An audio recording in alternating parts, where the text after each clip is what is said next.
telling him that he did not like him, he did not trust him, and that Regal was a stooge for Triple H.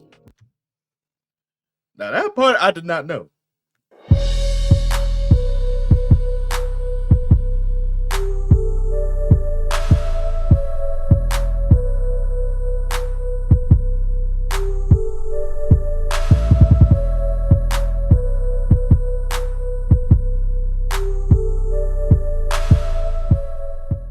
Hey, what's happening, people? It's your boy Blaze here, back at you with another one for Venomous reaction. So today we got a video for WrestleMania. CM Punk had another altercation. WTF?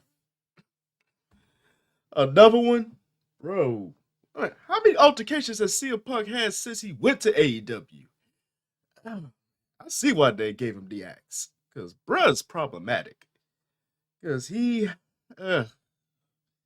I don't know what to say. Like, we was all excited when CM Punk came back, and you start hearing about all these issues he's been having backstage.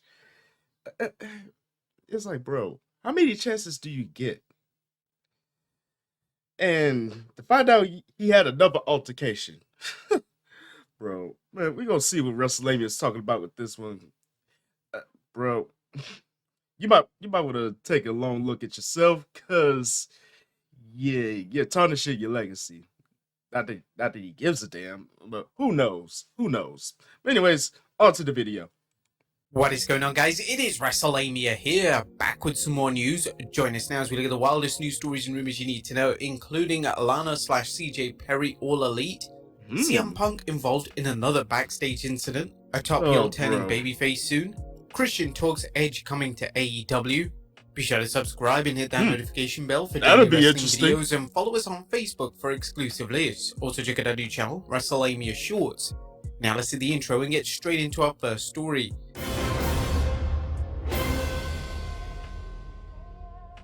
Every time.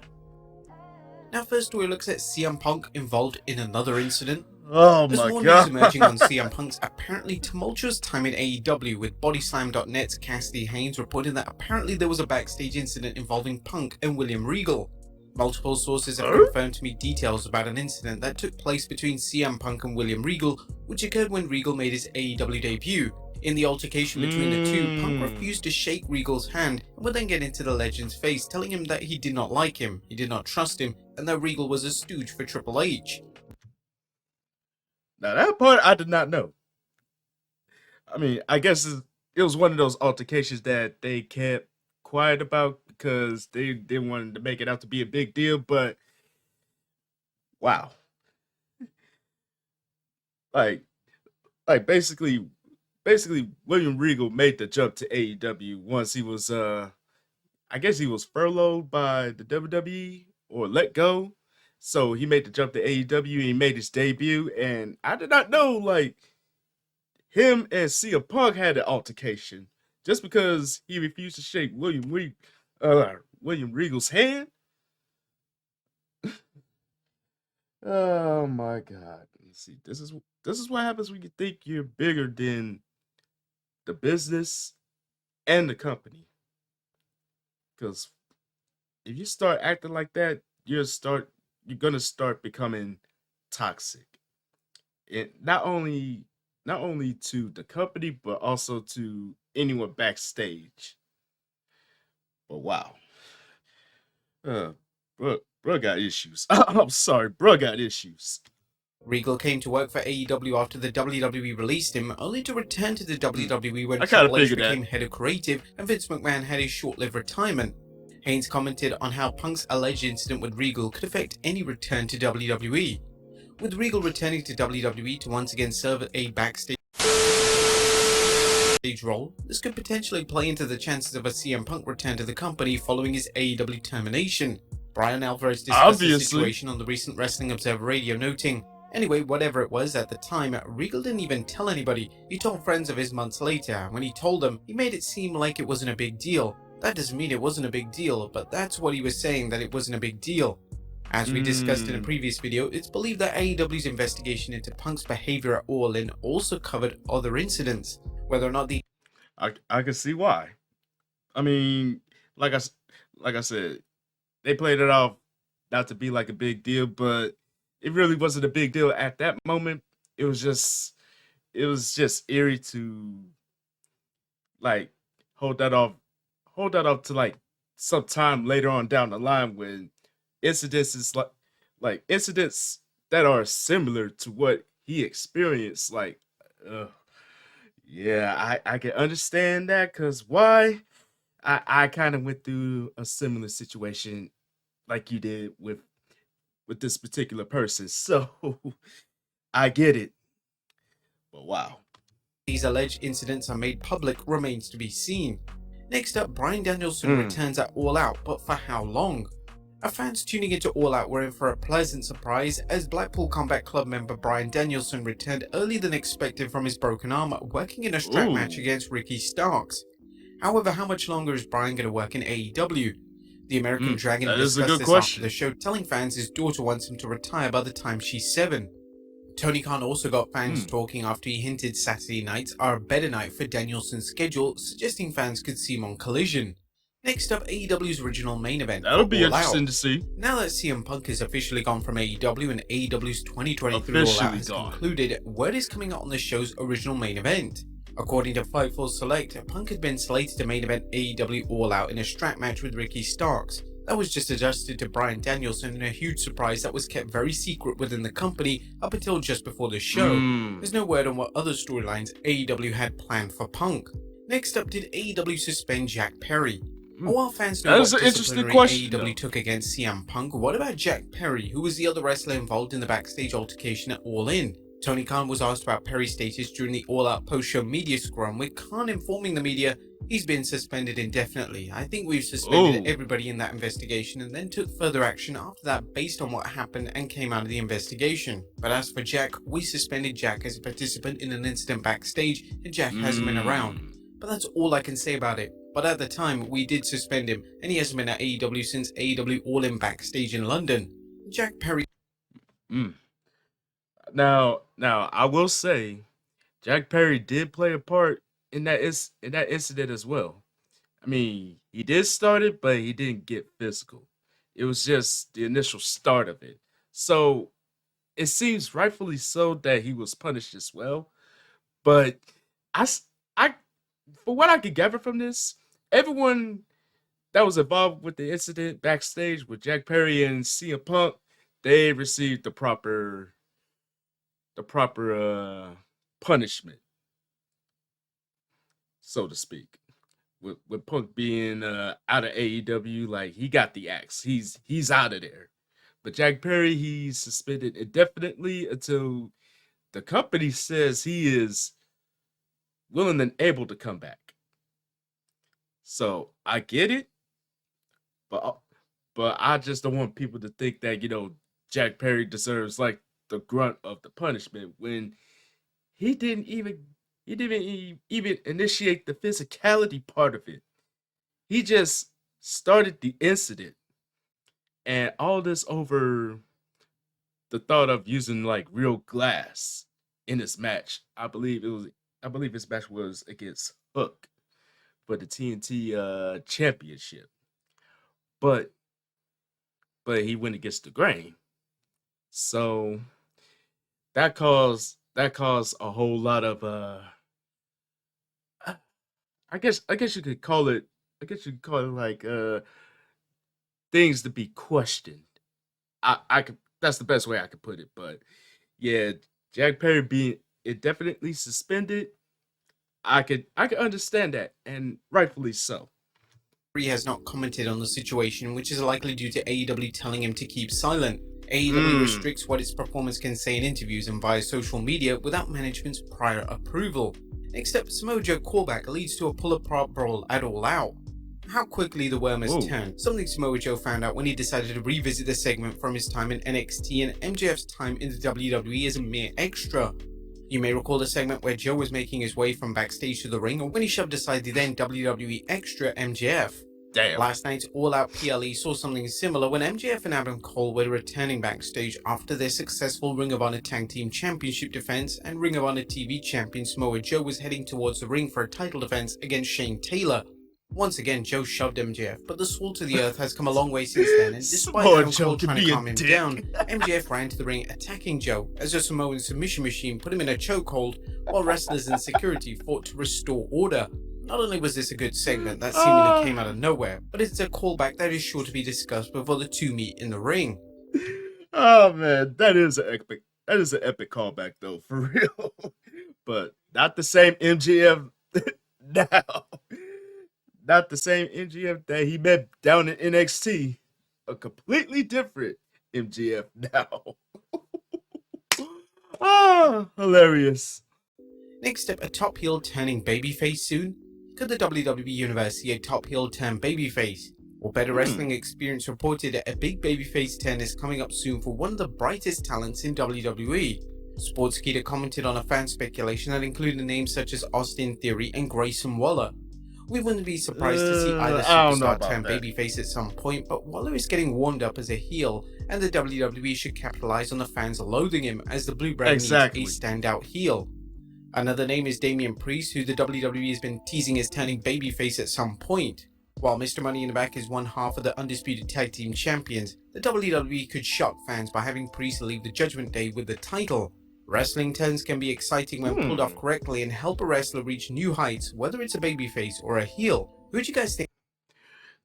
Now, this is my thing. I mean, Austin Theory, possibly. Because let's be honest, his run is getting stale at this point. Grayson Waller, he just got onto the scene, so turning him babyface, it doesn't make sense. It doesn't make sense. Just have him be the heel that we all love to hate. That's his stick. That's his stick. Like he is one of those heels you want to just reach through the screen and just punch his lights out. That's the type of heel Grayson Waller is. Now, Damian Priest, maybe a possible, but I don't know. He just became the one half of the Undisputed Tag Team Champions with Finn Balor. So to pull the trigger, turn the babyface, like immediately, not long ago, after winning the belts, I don't know. It could be a twist. They have to really think long and hard before pulling that trigger, but it would be intriguing to see. So we shall see. Think is headed for a babyface turn? Let us know in the comments down below. Next up, did AEW's Gambit pay off?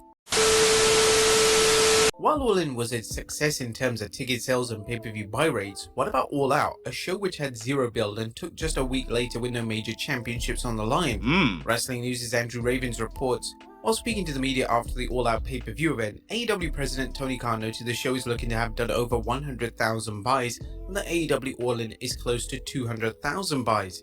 Ravens put things into perspective comparing AEW's past numbers. As previously reported on Friday, AEW All In is between 168,000 and 184,000 on pay-per-view.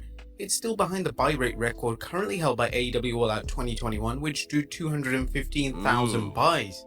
With AEW adding its Antonio Inoki tribute pay-per-view Wrestle Dream to its schedule, it'll be interesting to see whether the company can motivate fans to purchase additional pay-per-views, especially in light of CM Punk's termination. Next up, Tony Khan talks AEW layoffs. AEW has opted to not renew Sonny Kiss's contract, a move which has led to speculation about whether AEW is going to continue with this policy in order to trim its bloated roster. Khan discussed this latest exit as well as whether more are coming. I really like Sonny Kiss. We have a roster of over 100 wrestlers now across AEW, and Sonny is a great wrestler. I think I've done a lot to really keep the locker room stable, and I have a lot of people that I not only keep under contract, but I've also done well not to do major layoffs and let 20-30 people go at a time. Khan discussed the situation many fans and pundits have noted as one of its biggest challenges, its large roster and limited TV time. But I do think I can't renew every single contract in AEW. It would be impossible, and with such a big roster and a limited amount of TV spots, I think Sonny Kiss is a great wrestler and had a lot of potential from the very beginning of AEW, and still has a lot of potential as a wrestler, and I really like Sonny Kiss. Khan recalled AEW's decision not to renew Stu Grayson's contract and how he eventually rehired him, suggesting Kiss could be back. Next, I mean, you got to look at it like this. I mean, Tony Khan, he is known for signing over like former talents from previous companies, and you got to face the facts that you're gonna have to trim your roster at some point. I mean, Tony Khan, I think he got in over his head when he signing signing like talent from, especially talent from WWE. Some worked out, and then some just kind of fizzled out. So you could expect that sort of thing to happen when you overstack your roster and you have very limited TV time. I'm saying. Next up, Christian talks Edge coming to AEW. As wrestling world waits Huh? to see whether Edge is staying in the WWE, retiring, or heading to AEW, the Rated R Superstars besties finally speaking about the possibility of Edge working in AEW. They told reporters, "I only talk about myself and Luchasaurus. I have no friends other than Luchasaurus. I'll leave it at that." And naturally, fans are watching this situation closely as Edge has talked about wanting to work at least one more match with Christian, and with Matt and Jeff Hardy working in AEW, fans are drooling at the thought of an Edge Christian versus Hardy showdown. Ooh, that would be a nice little touch of nostalgia. I mean, think about it. Edge and Christian, the Hardy Boys, all already overloaded history there. I mean, you got to think about it. All the steel cage matches, the tag team matches, ladder matches, TLC. Enough said. yo, if I, if Edge does pull the trigger and go to AEW, who knows what that could lead to? Hey, one more match, sign me up. And finally, is CJ Perry slash Lana All Elite? And last but not Miss least, CJ Perry, Lana. aka former superstar Lana, debuted at All Out, lending her husband Miro a hand after Powerhouse Hobbs attempted a post-match beatdown on the Redeemer. CJ clobbered Hobbs with a chair, giving Miro time to regroup and send Hobbs packing. However, is she signed to AEW? Tony Khan discussed the situation after All Out, saying, "Well, CJ, let's start with that. I think it's great to have CJ here. It's not a long-term guaranteed thing or anything, but at least for tonight, it was great to have her appearing with us, and I thought it was a great surprise. I Miro and feel Hobbs it. was a match I thought would be really great for All Out. Would you guys like to see Lana or CJ Perry as a permanent fixture in AEW? I mean, I mean, if you can afford it, then possible. But work on having some sort of stability on your roster before signing over more. I mean, you're already at the point of having to cut your roster down by a small percentage. So if I were you, Tony Khan, I work on getting the kinks out of the roster first before bringing anyone else on. I mean, but hey, that's just me. I'm just saying. But obviously, is it's a lot to uncover there. So, what did y'all think about when he mentioned about CM Punk and his altercation with William Regal? Because honestly, I did not know about that. But like I said, it's one of those things that were kept quiet until a similar incident transpired. And William Regal's like, oh, okay, I can understand that because I went through a similar situation as what just transpired, so I get it. But I think William Regal wasn't even treating it like a big deal, so it was whatever. It was whatever. It was just something it had to be brought up because CM Punk has started to become a little bit on the toxic side. I'm sorry, not sorry, but hey, you damage yourself, you damage your legacy, you got to pay the price for it. It's life. It happens. So let me know what y'all thought about this one. And as always, thank y'all for tuning in. Hopefully y'all enjoyed this one. And don't forget to tell your peoples across the globe.